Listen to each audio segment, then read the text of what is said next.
तो यस बाजार में काफी अच्छी खासी हम लोग को गिरावट देखने को यहाँ पे मिल चुकी है। लाल रंग तो जरूर देखने को यहाँ पे मिल चुका है, ठीक है। एंड खास करके अगर हम लोग यहाँ पे बात कर ले तो आप सभी लोगों को पता है कि यस्टरडे ही हम 26,000 के ऊपर चले गए और क्लोजिंग भी दिखाई थी।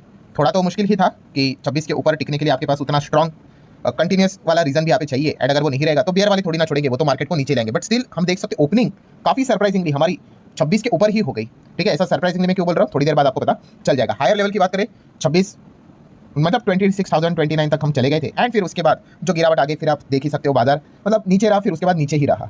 सो हम यहाँ पे कह सकते हैं कि वापस हम लोग को बाजार में लाल निशान देखने को यहाँ पे मिला है। बट फिर भी ये जो लाल निशान हम लोग को देखने को मिला है, आज की जो गिरावट हम लोग को देखने को मिली है, वो गिरावट देखकर आपने खुश होना चाहिए। अब आप बोलोगे सर किस बात की खुशी, पोर्टफोलियो की क्या हालत हुई आपको पता है? अरे भाई आपका ही पोर्टफोलियो थोड़ी ना है, मेरा भी पोर्टफोलियो मार्केट में पता है, समझ में आ जाता है, ठीक है। पर फिर भी मैं ऐसा क्यों बोल रहा हूँ कि आज की जो गिरावट है वो देखकर आपने स्टिल थोड़ा सा तो खुश यहाँ पे होना चाहिए। इसके पीछे का रीजन है दोस्तों, ग्लोबल मार्केट में जो गिरावट हुई है उसको अगर आप देखोगे तो उस हिसाब से हमारा मार्केट कुछ भी नहीं गिरा है, ठीक है। और यही सबसे बड़ा सरप्राइजिंग वाला पॉइंट है। मैंने अभी क्या बोला कि हमारे मार्केट की ओपनिंग ही 26 के ऊपर यहाँ पे हो गई, बहुत बड़ा सरप्राइजिंग वाला पॉइंट था। बिकॉज सबसे पहले तो अमेरिकन मार्केट आप देख सकते हो कल रात क्या गिरा था, 1.25% तक गिरावट, और ये इसके पहले भी गिर चुका है।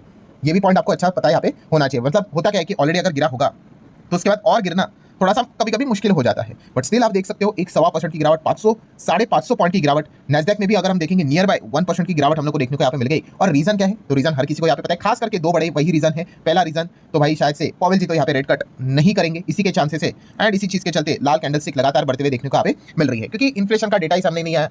एंड इसी चीज के चलते ये फिलहाल तो एक स्पेकुलेशन फिलहाल तो चल रहा है। And second one of the biggest कारण एआई, ठीक है। अमेरिका टेक्नोलॉजी के चलते ही जाना जाता है और एआई सबसे ज्यादा बड़ी बड़ी एआई की कंपनी आपको अमेरिका में ही देखने को मिल जाएगी। एंड आपको पता ही है इसी चीज को लेकर एआई बबल है, यही चर्चा हम लोग को चलते हुए देखने को मिल रही है। और खास करके होता क्या है दोस्तों कि जब भी कोई बुल रन आता है, रैली होती है बहुत बड़ी, ठीक है, तो हमेशा उसका कोई ना कोई एक लीडर होता है। और फिलहाल बुल रन का लीडर कौन है आपको पता ही है, एनवीडिया। सो एनवीडिया की अगर बात कर ले वहां पे अगर कुछ बड़ी बड़ी हलचल अगर आ गई, ठीक है, सो फिर वो एंटायर पूरा जो स्पेस जो हम लोग को भागते हुए देखने को मिल रहा है वो पूरा उस स्पेस में आपको मतलब हड़बड़ाहट देखने को मिल सकती है। और यही चीज अभी हम लोग को पिछले कई दिनों से देखने को मिल रही है कि एनवीडिया को लेकर काफी कुछ चीजें यहाँ पे हो रही है। एंड यस्टरडे भी हम लोगों ने देखा कि एनवीडिया 2% ऑलमोस्ट नीचे। इसके पहले भी अगर आप चेक करोगे एनवीडिया 4.25-4.5% के करीब, और टॉप से ऑलमोस्ट 10% तो एनवीडिया गिर चुका है। भाई 10% गिरना मतलब मैं ऑलरेडी बता चुका हूं कि 2 रिलायंस इंडस्ट्री इसमें आ गई, इतनी बड़ी गिरावट, ठीक है। सो आप अंदाजा यहाँ पे लगा सकते हैं कि इतनी बड़ी कंपनी हम लोग को बनते हुए देखने को मिल चुकी है। और रीजन भी आपको पता है, माइकल बरी की बात करें, इन्होंने शॉर्ट कर दिया। फिर शॉर्ट बैंक की अगर बात कर ले वो एनवीडिया से हम लोग को पूरी तरीके से एंटायर स्टेक उन्होंने बेचकर एग्जिट ले लिया। एंड कल का आखिरी वीडियो आप लोगों ने देखा होगा जहां पे मैंने आप लोगों को मैं जितना हो सके आपको अपडेट देने की कोशिश करता हूं। सो पीटर थिल की अगर हम लोग यहाँ पे बात कर ले तो इन्होंने भी क्या कर दिया दोस्तों, सॉफ्ट बैंक के बाद yes Peter Thiel also sell his entire stake in Nvidia, ठीक है, कितना $100 मिलियन का। सो ये बार बार अगर हम देखेंगे यहाँ पे कोई शॉर्ट कर रहा है, दो बड़े बड़े दिग्गज यहाँ पे एग्जिट कर रहे हैं। एंड वो भी आप सब लोगों को यहाँ पे पता ही है कि इंटरेस्टिंग पॉइंट क्या है। यस कल का दिन, कल 19 नवंबर है, बुधवार है, और एनवीडिया के हम लोग को क्वार्टर टू हमारे इधर हो गया, वहाँ पे अलग क्वार्टर रहता है। सो उनके क्वार्टर के नंबर्स हम लोग को देखने को मिलने वाले हैं। सो उसके पहले इतनी बड़ी बड़ी डेवलपमेंट्स हम लोग को देखने को यहाँ पे मिल रहे हैं। सो इसलिए मतलब बोलते हैं ना क्यूरियोसिटी और बढ़ रही है कि ऐसा क्या होने वाला है भाई कल, कि एक देखना एक मजेदार पॉइंट यहाँ पे रहने वाला है। सो इसी चीज के चलते दोस्तों ग्लोबल लेवल पे मतलब आप कह सकते हैं कि पहला वाला पॉइंट कि अमेरिकन मार्केट में इतनी बड़ी हलचल है हम लोग को देखने को मिल रही है। देन यूरोपियन मार्केट भी इस चीज के चलते आप देख सकते हैं, जर्मनी का डैक्स देख लो ये 1.25% टूट गया। देन यूके का मार्केट देख लो ये भी 1% टूट गया। देन फ्रांस का बाजार देख लो ये भी 1.25% यहाँ पे नीचे है। पूरा यूरो की अगर हम लोग बात कर ले जो मेजर उनका इंडेक्स है वो भी हम लोग को 1.25% तक नीचे देखने को मिल रहा है। मतलब आप चेक कर लो दुनिया भर के सारे जितने बाजार है मिनिमम 1% तो यहाँ पे डाउन ही देखने को यहाँ पे मिल रहे हैं। एशिया के बाजार की बात कर ले जहाँ पे दिग्गज निक्काई की अगर बात कर लेते हैं जापान का मार्केट, तो जापान का बाजार आप देख सकते हैं तो 3.25% तक गिर गया। उनका तो थोड़ा अपना पर्सनल चल रहा है। जापान की बात कर ले, चाइना की बात कर ले, हैंगसेंग आप देख सकते हैं 0.25% तक नीचे, ठीक है। जापान की जो नई हम लोग को यहाँ पे फिलहाल प्राइम मिनिस्टर जो देखने को मिली है, ठीक है, उन्होंने ऐसे स्टेटमेंट दिए। सबसे पहले तो उन्होंने यही बोला कि ताइवान के ऊपर अटैक, ठीक है, अगर चाइना करेगा सो ये ऑलमोस्ट मतलब हमारे लिए भी थ्रेट रहेगा। तो इसलिए उन्होंने इनडायरेक्टली ऐसी बात बोलना स्टार्ट यहाँ पे कर दी कि ताइवान के ऊपर अगर चाइना अटैक करेगा सो हम भी उसके बीच में यहाँ पे आ ही जाएंगे। फिर उसके बाद चाइना तो आपको पता है एग्रेसिवली शुरू हो गया, वो तो जापान के भी जो एरिया है वहाँ पे भी जाके क्लेम करने लग गया ये हमारा एरिया। एंड फिर उसके बाद वो टेंशन हम लोग को थोड़ा सा बढ़ती हुई देखने को मिली है। और उसके बाद चाइना ने तो एक बहुत ही बड़ा स्टेटमेंट दिया कि जो भी जापान जा रहा है, ठीक है, वो अपने रिस्क पे यहाँ पे जाए, अवॉइड करोगे तो ही ठीक रहेगा। ये उनकी टैक्टिक होती है कि कुछ तो बड़ा यहाँ पे करेंगे। इसके ऊपर भी मैंने वीडियो बनाकर आपको बताया था कि क्या इनके बीच में क्या वॉर भी हो जाएगा, नया टेंशन लोडिंग। सो ऐसा इतना नहीं, इनिशियल स्टेज पे है, बट इतना तो हम कह सकते हैं भाई बियर वालों को इतना तो काफी हो गया।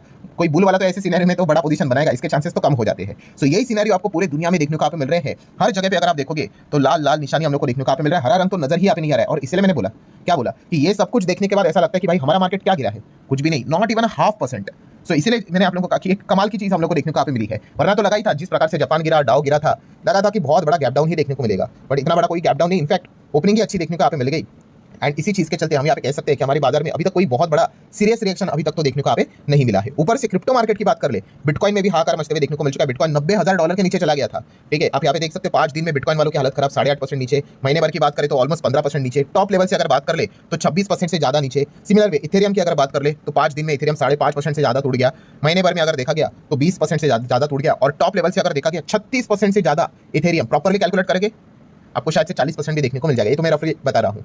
सो हर जगह पे अगर आप देखोगे दोस्तों, ठीक है, सो आपको तबाही और तबाही देखने को यहाँ पे मिल रही है। लाल निशान हर जगह पे देखने को मिल रहा है। और ऊपर से गोल्ड सिल्वर की भी अगर बात कर ले, ठीक है, तो वहाँ पे भी कोई अलग सिनेरियो नहीं है। वहाँ पे भी गोल्ड सिल्वर में भी हम लोग को 2-1% की अच्छी खासी लगातार गिरावट फिलहाल तो देखने को यहाँ पे मिल रही है। सो कोई भी यहाँ पे लाल रंग से बचा नहीं है। इनफैक्ट अमेरिकन मार्केट के फ्यूचर्स की बात कर ले, ठीक है, वो अगेन कल के दिन गिरावट के बाद आज भी 150 पॉइंट नीचे देखने को मिल रहे हैं। देन नेस्डैक फ्यूचर की बात कर ले, अब ये 100-150 पॉइंट के आसपास था, ये तो रिकवरी हो गई, ये देखो, और ये भी काफी नीचे थे, अब तो थोड़ा रिकवर कर गया, इसलिए ठीक है हम लोग को देखने को मिल रहा है। मतलब क्या है दोस्तों, अगर आप ये कह रहे हो कि सर पोर्टफोलियो की धज्जियां उड़ी हुई है, बैंड बची पड़ी हुई है, सो इसमें सब आ चुके हैं। ठीक है, आप हम सबके पोर्टफोलियो के अगर हम देखें यहाँ पे फिलहाल जो सिचुएशन है, अच्छा खासा पिटाई होते हुए देखने को यहाँ पे मिल रहा है। एंड अगर हम देखेंगे तो हरा निशान आपको किधर मिलेगा भी नहीं। ब्रॉड इंडाइसेस भी देखोगे, Nifty 50, then next 50, bank, finance, mid cap की अगर बात कर ले, स्मॉल कैप की बात कर ले, 100, 200, जिधर भी जाओगे हर जगह पे आपको लाल ही रंग देखने को यहाँ पे मिल रहा है। और सेक्टरल इंडाइसेस की भी बात कर ले, ऑटो, फाइनेंस, एफएमसीजी, आईटी तो ज्यादा पिटेगा ही, बिकॉज नेस्डैक वो वहाँ से अगर हम एनवीडिया की बात करें, इवन दो हमारा कोई बहुत बड़ा कॉन्ट्रीब्यूशन नहीं है एआई में, बट स्टिल एक सेंटीमेंट तो बन ही जाता है, वही चीजें देखने को मिल रही है। देन मीडिया भी आप देख सकते हैं, रियल एस्टेट देख सकते हो, हर जगह पे हम लोग को अच्छा खासा गिरावट ही देखने को यहाँ पे मिल रहा है। एक जगह पे भी हरा रंग फिलहाल तो देखने को यहाँ पे नहीं मिला है। सो ये बात कहना कि पोर्टफोलियो यहाँ पे गिरा है, पर ये सोचना कि सिर्फ मेरा ही गिरा है, तो ऐसा नहीं भाई। जब गिरावट होती है तो दुनिया भर की गिरावट हम लोग को देखने को मिल जाती है। और एक पॉइंट मैंने हमेशा आपको सिखाई है, कौन सी, कि अगर आपको डरना होता है तो कब डरना होता है, यस, कि इंटरनल रीजन के चलते डरना होता है, एक्सटर्नल रीजन के चलते नहीं डरना होता है। एक्सटर्नल रीजन मतलब क्या, मैंने बोला ना कि जितने भी लोग सुन रहे हैं इस वीडियो को, अगर मान लो इस वीडियो को 50,000 लोग सुनते हैं, तो हर किसी के पोर्टफोलियो में आप कह सकते हैं 99% लोगों के पोर्टफोलियो में आज के दिन अच्छी पिटाई हम लोग को देखने को मिली होगी। ठीक है, तो ये एक्सटर्नल इशू हो गया। इंटरनल इशू मतलब क्या, कि हाँ भाई सबका पोर्टफोलियो यहाँ पे भाग रहा है, सबका मतलब almost, usually bull run start होता है तभी होता है, और आपका पोर्टफोलियो नीचे जा रहा है, तो फिर आप कह सकते हो कि हाँ मतलब दिक्कत यहाँ पे हो रही है। वरना अगर देखा गया तो सिचुएशन ऐसी चलती। कोविड के वक्त भी मैंने यही समझाया था आपको कि ठीक है भाई, मार्केट 40%, निफ्टी 30-40% तक नीचे आया था, रफली बोल रहा हूँ। तो ये एक्सटर्नल इशू है। हर किसी के घर में अगर देखा गया, जिसका भी पोर्टफोलियो है, सबने तबाही मची हुई है, हो जाएगी रिकवरी तो सबकी हो जाएगी। और आप देख सकते हो अभी क्या हुआ है। सो ये चीजें हम लोग को मार्केट में देखने को मिल जाती है। अब व्हाट नेक्स्ट, सो नेक्स्ट में अगर देखा गया तो सबसे पहले तो एफआईएस का डेटा देखेंगे शाम को क्या आता है। देन डाउ और नेस्डैक को वापस देखेंगे कि आज कैसे ओपन होते हैं और कैसे चलते हैं। देन एनवीडिया एंड पैलेंटियर, एआई से रिलेटेड दो दिग्गज देखने को मिल रहे हैं, जिनके ऊपर बड़े शॉर्ट पोजीशंस क्रिएट करके रखे हुए माइकल बरी ने, उनके ऊपर हम लोगों का ध्यान रहना चाहिए। और कल का दिन तो इंपॉर्टेंट ही है, एनवीडिया के तो क्वार्टर के नंबर्स भी देखने को यहाँ पे मिलने वाले, तो एनवीडिया तो फोकस में रहने वाला है। तो इन सभी चीजों के ऊपर आपका अच्छा खासा ध्यान यहाँ पे होना चाहिए। जो भी टाइमली अपडेट रहेंगे मैं आप लोगों को यहाँ पे बार-बार यहाँ पे देते रहूंगा। सो आशा करता हूं दोस्तों वीडियो हेल्पफुल लगा होगा। चाहो तो लाइक एंड शेयर कर सकते हैं, आप चाहो तो शेयर कर सकते हैं आपका पोर्टफोलियो में आज के दिन कितना डैमेज देखने को यहाँ पे मिला है। सो चलिए दोस्तों, मिलते हैं अगले वीडियो में, तब तक के लिए बाय बाय।